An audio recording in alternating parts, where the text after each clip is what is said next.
Se você acha que cultura de equipe é coisa de empresa grande, esse é o teu primeiro erro. Escritório pequeno, ele também precisa de cultura. E melhor, precisa de uma cultura ainda mais clara. Porque quando o time ele é pequeno, qualquer desalinhamento que exista dentro dele pesa o dobro. E a cultura da empresa não é só a gente ter uma frase bonita na nossa parede com a nossa missão, visão e valores.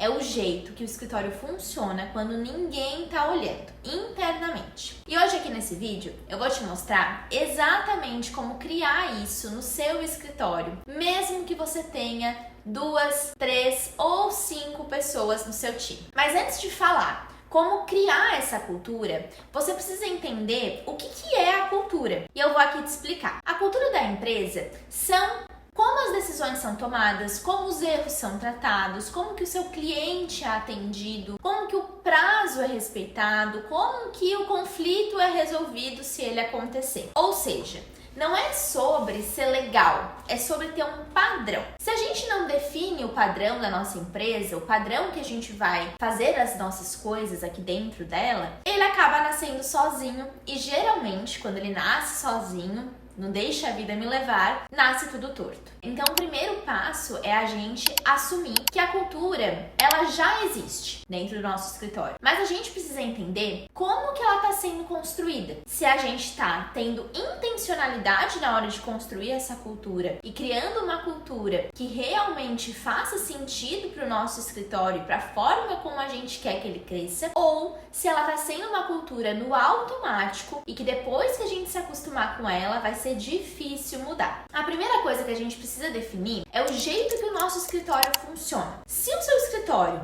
ele é pequeno, se ele costuma operar no improviso, cada um faz uma coisa do seu jeito, cada projeto tem uma lógica, uma forma diferente, cada cliente é tratado de um jeito. O que está acontecendo aí? Tu não tem padrão. E aí, pra gente fazer isso, a gente precisa começar a definir esses padrões. Então, a gente precisa definir os pilares do nosso escritório. O que é importante pra gente aqui no meu escritório? A organização é importante, a clareza com o cliente, a responsabilidade com o prazo de projeto. Se for esses 3, por exemplo, então são os 3 pilares que vão estar à frente da cultura do seu escritório. É importante a gente trabalhar com 3. Tá? Não com 5, não com 8. Por quê? Porque esses pilares, eles vão orientar essas decisões internas. Então, toda vez que algo fugir do escopo, a gente vai voltar para esses 3 pilares. Porque aí a gente começa a ter uma cultura com um pouco mais de clareza, intencionalidade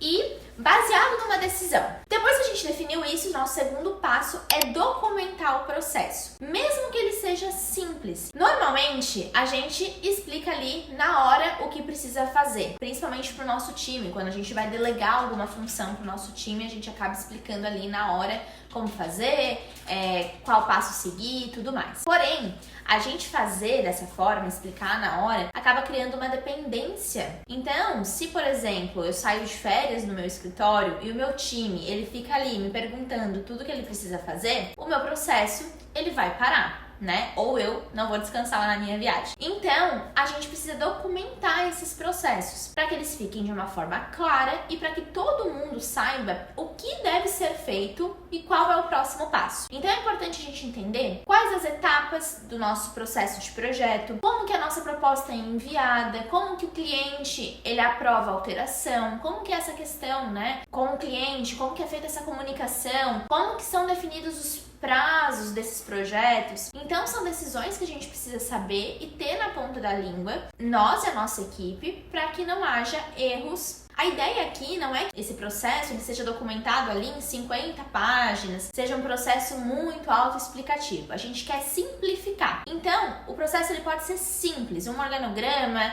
um croquis mesmo do teu processo, mas ele precisa existir. Porque a cultura da equipe ela começa a nascer quando todo mundo sabe como que as coisas funcionam internamente dentro do escritório. O terceiro terceiro passo é a gente ter uma reunião semanal obrigatória. Essa reunião a gente não pula. Por quê? Se a gente não tem a reunião semanal, se a gente não sabe o que está acontecendo com o nosso time, o que ele está fazendo, a gente não sustenta a nossa cultura. A gente não relembra o porquê que a gente está ali fazendo o que a gente está fazendo. Então essa reunião, ela não é uma conversa aleatória do e aí, o que você está fazendo? Não.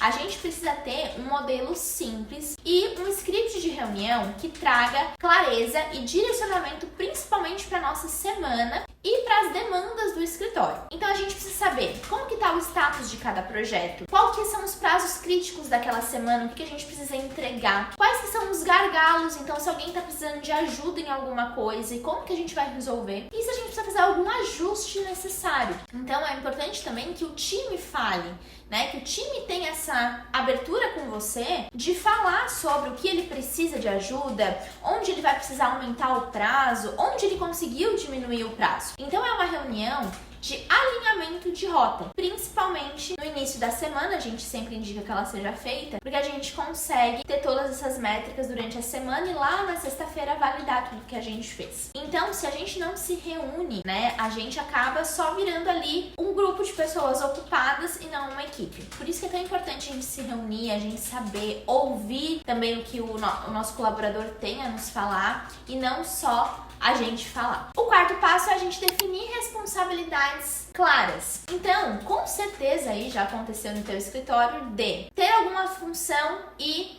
fulano falar, eu achei que tu ia fazer isso, acabei não fazendo, ou não sabia que eu era pra fazer. E aí, a partir do momento que os teus colaboradores e você mesmo não tem as suas responsabilidades claras, a coisa começa a virar bagunça e essa cultura vai se perder. Então, toda tarefa que a gente estipula, seja na reunião semanal, seja no meio da semana, ela precisa ter um prazo definido e um responsável principal. Mesmo se for uma tarefa em equipe, em grupo, depende mais de uma pessoa, mas precisa ter um responsável principal para aquela tarefa. Uma pessoa que vá lá e saiba cobrar. Porque quando todo mundo é responsável por tudo, acaba que ninguém é responsável por nada e aí a tarefa acaba sendo não feita, atrasando e acaba refletindo sim na imagem do escritório com o cliente, com o fornecedor, e isso a gente não quer que aconteça. Então é importante que dentro de uma cultura forte, a responsabilidade ela seja muito clara. O quinto passo é relacionado ao posicionamento interno. Então, se o dono, ele reclama ali, né, de cliente na frente do time,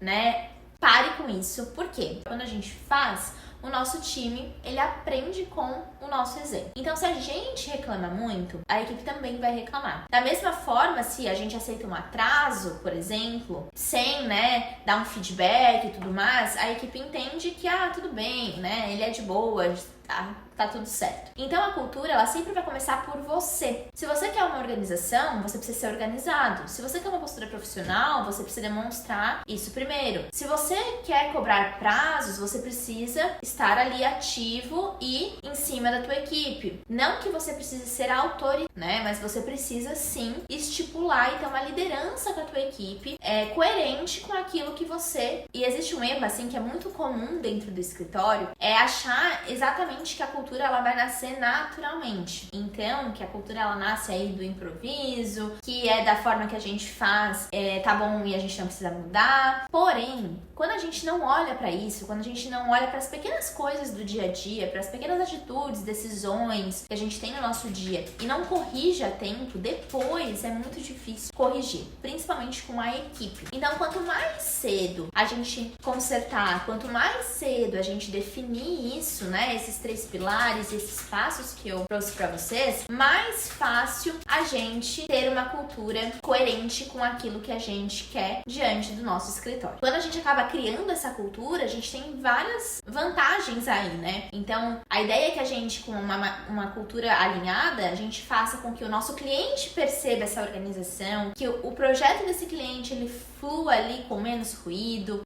que fique, né, com prazos mais estipulados, que o time trabalhe trabalhe também com mais segurança, com mais apoio, que você deixe aí de ser, por exemplo, o pilar principal do seu escritório, mas que tenha pessoas também do teu lado, que façam por ti, que vistam a camisa do teu escritório. E quando a gente tem essas pessoas, né, quando a gente cria essa cultura e consegue ter essas pessoas, o crescimento do escritório ele muda, ele não vira uma meta só tua, mas vira uma meta da tua equipe também e acaba trazendo inúmeros benefícios para nós, para os nossos clientes, para os nossos resultados e para os nossos projetos. E se você quer crescer em 2026, não começa contratando. Se você precisar aumentar a sua equipe, começa por esse vídeo aqui, estruturando a base da cultura, estruturando isso dentro do teu escritório. Para aí sim, quando você for contratar, isso estiver 100% alinhado e você conseguir aí conduzir para um crescimento. Se esse vídeo fez sentido para você, salva, envia alguém aí pro seu time, começa a aplicar essa semana mesmo, conta pra gente aqui como que foi essa aplicação. Eu tenho certeza que vai dar super certo e o seu escritório vai sim crescer mais rápido do que se ele estivesse no improviso.